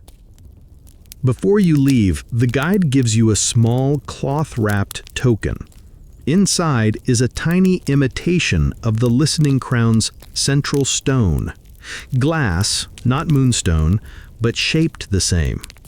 He tells you it's for quiet places, for when you need to hear something beyond your own thoughts. You take it. Outside, the desert has turned golden. The pyramids cast long, perfect shadows. You step carefully around each one, half expecting to glimpse another crowned statue watching from within. And in that silence, you start to wonder: how many queens are still listening, and what stories do their crowns still gather, even now? It's late afternoon now, and you're back in the heart of Merowe. But the city feels different. Not quieter, exactly, just more modern. Or maybe it's you who's changed. You notice things now. Headscarves folded like old rituals. Jewelry echoing the curve of ancient crowns. Teenagers laughing beside a market stall. One of them wearing a necklace with a tiny lioness charm, casual, maybe even unaware of its echo. But it's there.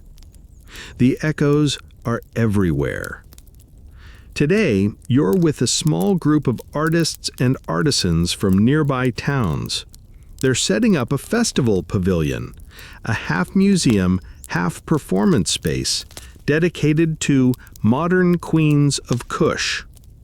You didn't plan to attend, but someone waved you in, handed you a tamarind drink, and said, "Sit. This one's important." So you sit, and what unfolds feels like time doing a little dance. On a raised platform, a woman in a deep blue wrap steps forward. She introduces herself as daughter of Amani Reynes, not because it's her name, but because it's her story. Her great-grandmother fled a colonial campaign in the 19th century. Her mother taught her how to tie head wraps like a temple priestess. Herself, a textile designer. Her latest collection is called Crowns Without Gold. She turns and two models step out.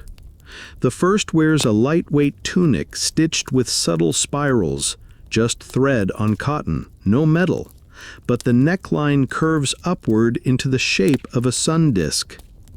The second wears a head wrap styled into a silhouette that suggests the dual uraeus without copying it. Bold, elegant, crown-shaped. The crowd leans in. You do too. Then the storyteller begins. She weaves together history, folklore, and modern memory, reciting poems in both Arabic and Nubian dialects. Some are funny. One imagines a queen trying to get her war crown through airport security. Others are soft, nostalgic, full of grandmothers who refused to bow their heads even when life made it hard to lift them. Mainstream historical fact, Nubian identity, particularly in modern Sudan and southern Egypt, remains deeply intertwined with memory of the Kushite queens. Kandakes are taught in some schools, referenced in literature, and increasingly honored in visual art and fashion. They're not just history, they're heritage. And your quirky tidbit? A rising number of Sudanese and African diaspora fashion influencers have begun referencing Kushite crowns in their makeup tutorials, head wrap styling, and even TikTok dances. One went viral for using gold eyeshadow to paint an uraeus on her forehead and lip-syncing "You May Kneel." You watch a video of it later. It has 3 million views. Historians still argue whether these modern evocations risk simplifying a complex legacy, or if it breathes new life into it. Some scholars worry the aesthetic might overtake the substance. Others argue it is the substance. The fact that women are choosing to be seen, crowned, powerful in 1,000 contemporary ways. You wander the pavilion, passing embroidered tunics and sculpture stations. One girl, maybe 15, carves a stylized kandake from soapstone while humming to herself. You ask if it's a specific queen. She shrugs. She hasn't told me yet. There's a small exhibition space nearby where real photos and fragments of crowns are on display. One shows a Kandake statue from the 2nd century BCE, her face worn by time, but still unmistakably proud. Beside it, someone has placed a mirror with a little handwritten note. "The crown isn't behind you, it's inside you." You stare at that note longer than you probably should. Outside, music starts. Drumming, not ceremonial this time, but loose and bright, accompanied by the metallic jangle of ankle bells and the occasional hoot of laughter. A dance circle forms. Not rehearsed, not ritual, just joy. And here's what you realize. The crown didn't die. It adapted. It split into poems and braids and stubborn grandmother glances. It made its way into street fashion and protest slogans and bedtime stories whispered under stars. The Kandakes are still ruling, not from thrones, but through influence, through presence. You spot someone near the snack table wearing a t-shirt that reads, "My crown was too heavy, so I grew the neck for it." No lies detected. Later that night, walking back through the quieter lanes of the city, you pass a mural being painted under streetlight. It shows a queen standing between two timelines, ancient stone to her left, digital circuitry to her right. On her head is a stylized crown that glows in both worlds. You pause. The artist, still dabbing gold into the outline of the crown, grins at you. "She's not done," he says. "She told me to wait until tomorrow." You smile. Of course she did. Because queens don't rush.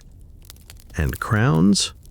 They always finish on their own time. By now, the palace gates feel familiar. You know the rhythm of the guards' footsteps, the quiet rustle of linen robes in the morning breeze, the way the incense changes scent slightly, depending on the time of day. Today, cedar and crushed fig leaf. Subtle, thoughtful. But you're not heading toward any throne room or ceremonial courtyard. You're walking with one of the royal archivists, an older woman with a laugh like a crow and a walk that means business. She's taking you to the back, literally, past the kitchen gardens and past a goat that refuses to move out of your way. Kushite goats, like Kushite queens, don't seem to recognize anyone's authority but their own. You reach a narrow hallway, flanked by basalt tiles and faded murals. The archivist taps a wall. It opens. Because, of course it does. Welcome to the Crown Archive, or rather, the puzzle box. This isn't a grand vault stacked with golden treasure. It's a cluster of interconnected rooms, some so small you have to duck, others wide and round like the belly of a sacred drum. Crowns, well, pieces of crowns, are laid out across tables, shelves, and shallow pits lined with linen. Fragments, some jagged, some delicate, some so worn they look like river stones that just happen to grow into the shape of sovereignty. And some just missing. This, the archivist says, is where the truth lives. Or tries to. She gestures toward a broken crown mounted under glass. Half of it is gone. The remaining piece, a burnished arc of electrum studded with faint traces of turquoise, seems unimpressed by the attention. They used to think this belonged to Amani Shake, then to her daughter. Then someone decided it wasn't a queen's crown at all, but a high priest's. She grins. Turns out it wasn't none of them, or maybe all of them. We still don't know. Mainstream historical fact. Despite the abundance of Kushite iconography, archaeologists and historians still struggle to decode the full symbolism and provenance of many crowns and regalia fragments. The Meroitic script remains largely undeciphered, leaving countless inscriptions tantalizingly mute. And here's your fringe tidbit. In one recent excavation, a crown fragment was found inside a sealed pottery jar, alongside a bundle of goose feathers and 3 glass beads. Some speculate it was hidden deliberately, perhaps to protect it, perhaps to remove it from power. No one knows why, but they've called it the buried voice. You stare at a replica of it now, just a curve of hammered copper shaped like an unfurling lotus. Smooth, elegant, unclaimed. The archivist leans against the doorway, sipping from a clay cup. She says, "We like to think history speaks, but sometimes it just stares at you until you blink first." She walks you to another room, smaller, windowless, full of scrolls and clay tags. Here, the unclaimed crowns are kept. Crowns with no confirmed owner, no definite date, no reliable myth. Each one is wrapped in linen. Each one has a tag written in a delicate script. Unknown. Possibly ceremonial, possibly nothing. Possibly nothing, but that's not how it feels. You're allowed to hold one, a featherweight band, barely more than a wire loop, with 3 tiny spikes along the top. It fits strangely well across your brow, like it doesn't care what your name is, like it's been waiting. The archivist tells you a rumor, never confirmed, but repeated often enough to stick. Some say the Kushite crown makers crafted future crowns, ones made in anticipation of rulers yet to come. Left behind like a placeholder in the story. Not if, but when. A theory? Certainly. Folklore? Probably. But when you look at these unknowns, you don't feel uncertainty. You feel invitation. Historians still argue over a lot. Which queen wore what, whether Kandek was always a ruling title or sometimes just honorific, whether certain crowns signify conquest or celebration or mourning or something no one's remembered in centuries. But standing here in this hush of linen and broken copper, you begin to understand something. The crowns don't need to explain themselves. Not everything meant to last was meant to be understood. Before you leave, the archivist offers you a clay tablet with a rough sketch on it, a crown design never realized, found etched into the wall of an old temple. 3 vertical feathers, a sun disk, and beneath it a spiral, no one knows why. No one's ever made it, she says. Why not? She shrugs. Maybe the queen it was meant for hasn't been born yet. You carry that image in your head as you walk back through the courtyard. The sky is soft now, light slanting sideways across the white stone, shadows long and gentle. A little girl plays near a fig tree, balancing a crown of wildflowers on her head, completely unaware of the ancient weight it echoes. You pause, and you realize, not every crown ends up on a statue. Some are drawn in dirt, folded into stories, whispered in dreams. Some are still waiting to be worn. The hour is late.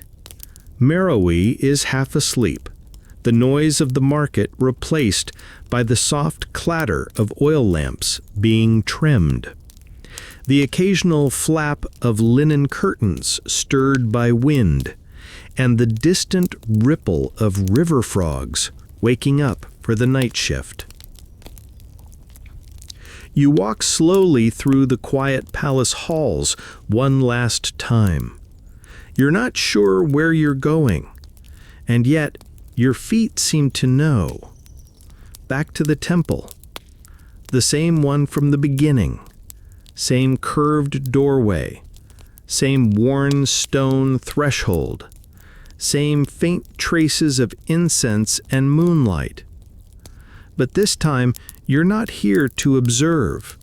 You're here to try one on. You're met by the high priestess, not the same one from before, or maybe it is. Time feels like it folds differently here, like the temples borrowed it from someone and forgot to give it back. She doesn't speak. She simply gestures for you to sit before the mirror. You do. It's an older mirror now, bronze, dulled at the edges, but it still shows you clearly. The version of you who has wandered pyramids, been dusted in gold flakes, laughed at jokes in 3 languages, and whispered questions to stone statues that may or may not be listening. The priestess lifts a crown from a cedar box. It's simple, circular, no cobras, no feathers, just gold, smooth and plain, until she tilts it just so, and you see faint, almost invisible symbols along its rim. Spirals, a lion's eye, a single drop of water. Nothing flamboyant, everything intentional. She places it on your head. It's warm, like someone else just wore it. It fits. Not perfectly, but easily. You look in the mirror and something shifts. Your shoulders drop. Your breath evens. Not because you feel powerful, but because you don't need to prove anything anymore. The crown is not a reward. It's a reminder that you've listened, that you've remembered, that you've seen what a crown is. A conversation between body and spirit, between past and present, between one woman's story and 1,000 years of sovereignty. You sit with it for a while. You don't speak. Neither does the priestess. There's no need. The crown hums softly against your temples, like a thought that's finally settled in. Eventually, she lifts it off your head and places it back into its box. No farewell, no ceremony, just stillness. And in that stillness, your mind begins to soften like gold in low heat. You feel everything at once, the thump of war drums in the distance, the flutter of feathers in ceremonial breezes, the scratch of styluses on papyrus, the hiss of metal meeting flame, the quiet laughter of a queen in her garden, the whispered petitions of women at her feet, the weight of a crown held in trembling hands, not as a burden, but as a promise. A wind down begins in your body, slow and steady. You're no longer watching the past. You're part of it now, threaded into its long tapestry, not as royalty, not as scholar, just as witness. The temple walls blur a little, not from tears, just from peace. You imagine a last walk through the city, past sleeping goats, past half-washed mosaic stones still glinting from the day's heat, past the half-painted mural you saw earlier, now finished. The queen in it wears a crown made of stars. Maybe she always did. You lie back, eyes closed. The weight of crowns now behind you. The hum still in your chest. Let it stay. Let it carry. Let it rest. You don't need to wear the crown tonight. It remembers you anyway. And now, as the final candle gutters in its stone dish and the shadows stretch long over the palace floor, let the rhythm of breath take over. In, soft as silk. Out, like wind over the dunes. You've walked long roads tonight, across golden courts, through hush-filled temples, under pyramids still leaning into the stars. You've touched copper crowns and linen veils, sat beneath feathers of power and moonlight discs meant for dreams. You've stepped softly into stories that don't shout. They just linger. Let them. Let the queens of Kush, fierce, wise, quiet, radiant, surround you now, not as distant figures in history books, but as steady presences in the dark. They are not gone. Their crowns did not vanish. They changed shape, found new heads, new hearts. And if you feel something soft brushing your brow, no heavier than a thought, no louder than a breath. It's only memory. It's only care. It's only the echo of a crown worn without gold, forged in dignity, worn in silence. So breathe. Let your thoughts settle like dust on a sun-warmed stone. Let your body remember the softness of linen, the cool stillness of a temple wall, the gentleness of being seen. You are not ruling anything tonight. You are just resting. Let the crown rest too, and sleep.